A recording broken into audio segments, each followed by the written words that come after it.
အနာပဲအမြဲနေခြင်းသူမင်းအတွက်အမြဲတမ်းအပြေခံလူတယောက်လို့မင်းလေးကြိုက်တယ်လို့အနိုင်ယူသွားလိုက်ပါမင်းမို့လို့အမြဲတမ်းပဲအရှုံးပေးမယ်လို့မင်းလေးဆိုသမျှအမြဲလို့ခံသူ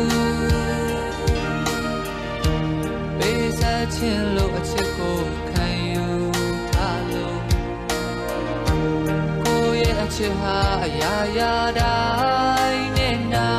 င်ရှင်အားလုံးအသိမွားပဲရှိတော့တယ်လို့တစ်ချိန်ချိန်မှာမဲချစ်တဲ့သူဟာ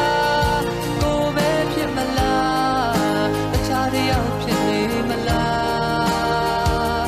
နောက်တစ်ချိန်မှာကိုချစ်တဲ့သူဟာကိုနှစ်ဘေးနာမှာ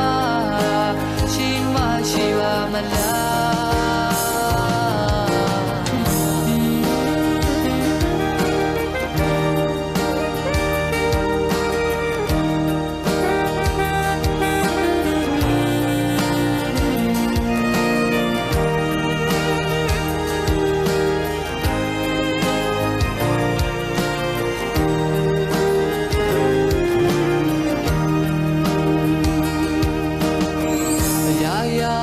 ကြိုတွေ့တတ်သူမို့တစ်ချိန်ချိန်မှာမေးထားသွားမှဆိုညာတိုင်းပဲတွေ့ရင်ကိုမှရင်တွေဖုံး